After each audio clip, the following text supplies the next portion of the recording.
Chapter 7. I am getting tired of this waiting now. I still feel no mystery in Mother's death. Last night, when we were alone with her, Alexia and I lit candles and put on Mother's favourite music from the 1930s. We sat on 2 chairs and drank tea. I put my hand on Mother's struggling chest and sang and danced and cried a little.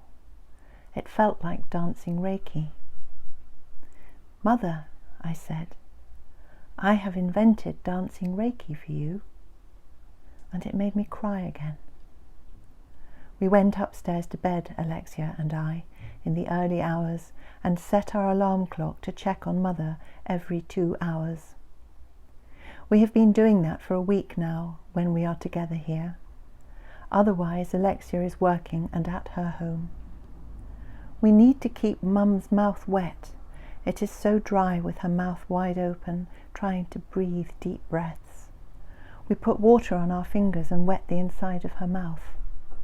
It feels horrible and dry, and her tongue feels like a cat's tongue.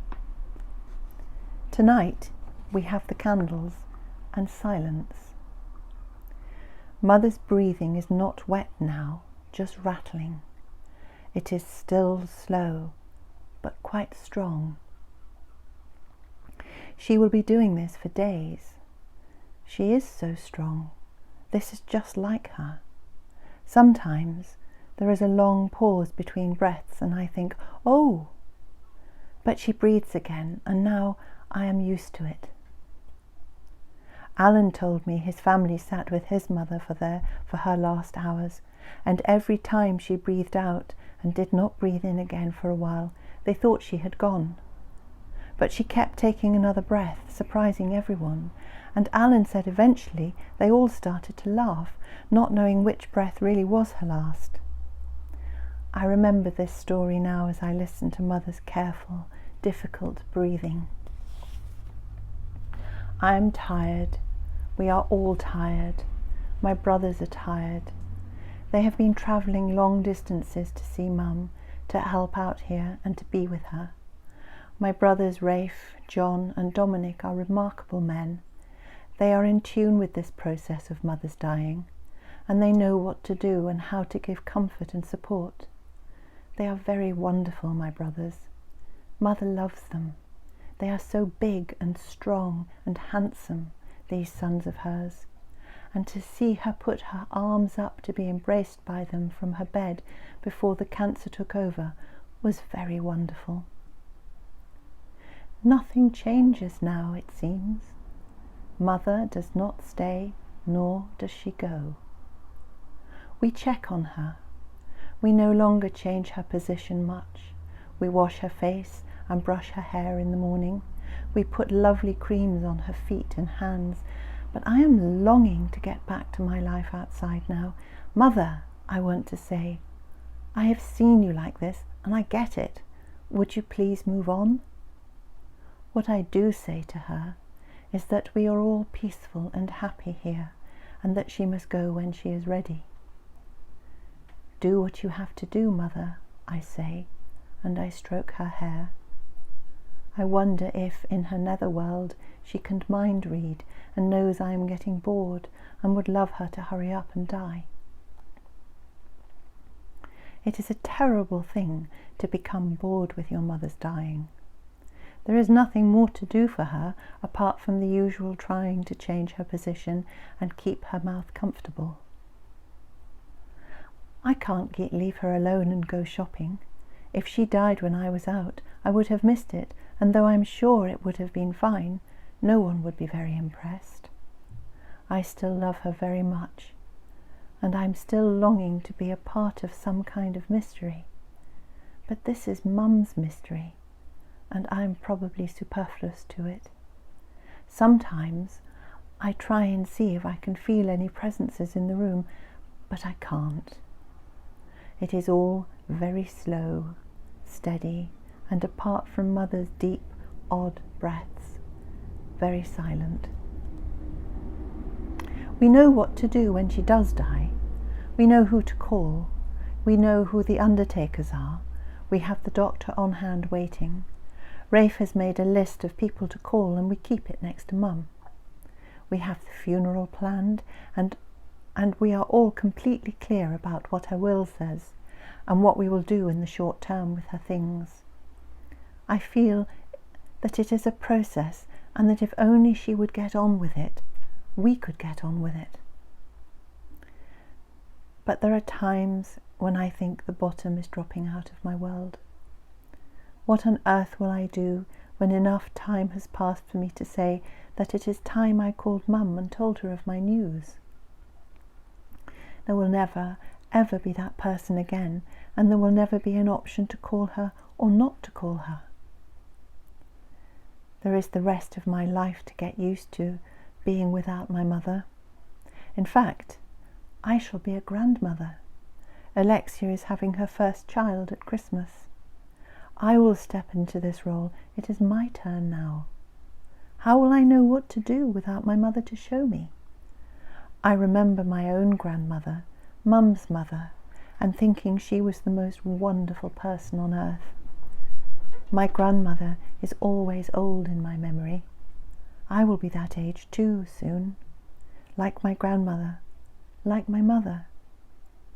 I will die too, and both my mother and my grandmother died of pancreatic cancer in sitting rooms with their daughters. Alexia said last night that after Grandma dies, this house will lose its heart and will never be a safe space for Alexia to turn to again. She slept last night in one of her grandmother's white satin nighties and thought of the times when she was a child, when coming to stay here with her grandmother was the safest place in her world. When Grandma's nighties and sleeping in Grandma's bed was the best place to be. I don't feel like that. I had to think before putting on Mum's dressing gown this morning. I am different.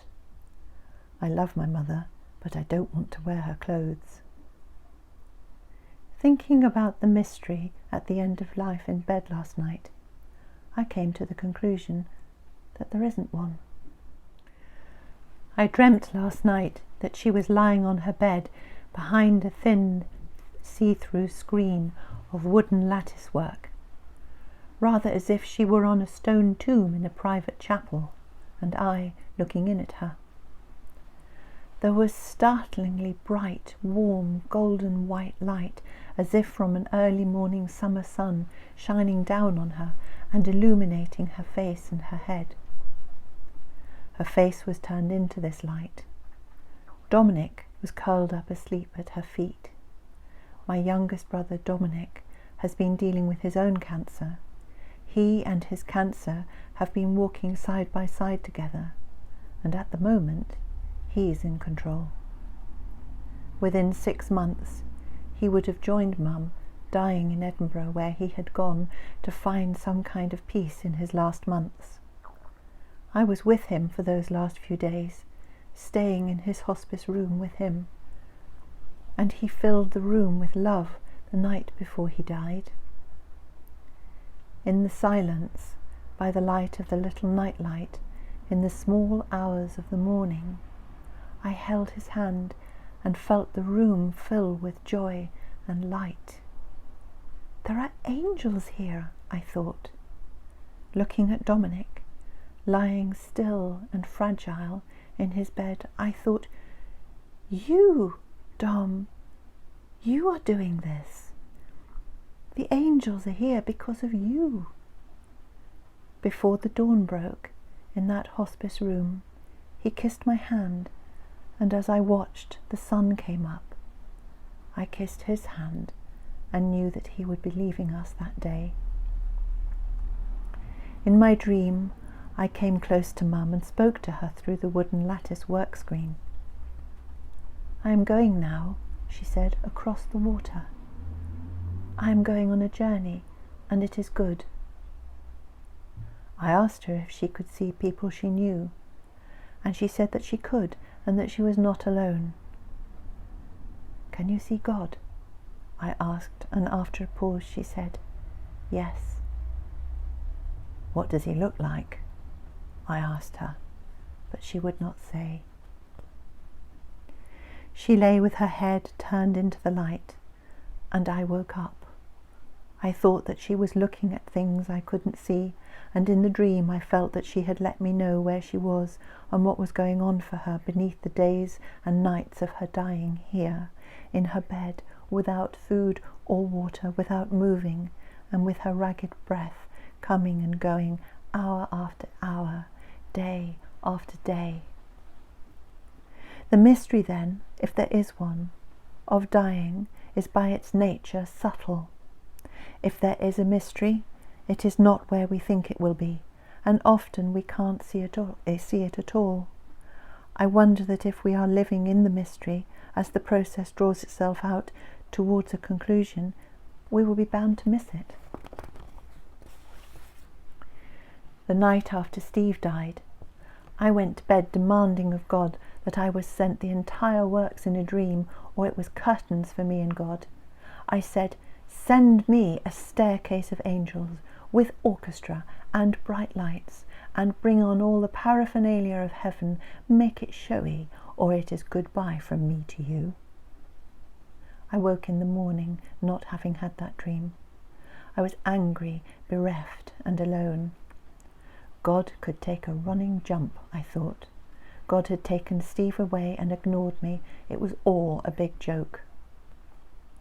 Later, a week or so later, I began to recall the dream that I did have. I dreamt I was at the foot of Steve's hospice bed and it was empty. I saw him walk in through the door, fit and healthy, fully dressed, and just as he was when we first met. He came up to me without words and put his arms round me, held me briefly, then turned and walked out. No words, no smile, just a hug, and he left. I turned away in terrible despair, directly into the arms of someone standing next to me, someone that shone so brightly, so dazzlingly bright, who so entirely consumed me with love that I did not want to ever leave that embrace. I turned into the arms of something that was infinitely more than a person, into the most complete and dazzling, brilliant light, comfort and love that blew my mind even during a dream.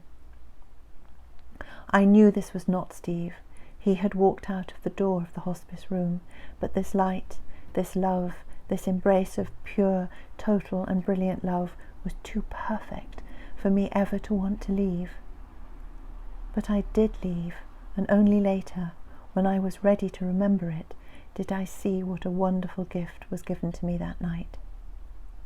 I can still feel the embrace. It was quite literally out of this world. If the mystery is there during the dying process, then, it is subtle and simple. We who are here, stuck in the day-to-day dealing with death, with change, with life, with unanswered questions, we can't be expected to notice what is all around us. We need help to see these things, help, time, and to be ready to accept. Oh, perhaps mysteries are there. When all this is over, and Mother is dead, and I look back, I will put into perspective what these weeks, these days, and these hours of long, slow, relentless dying has meant to us. That is when the mystery will make itself known, I hope.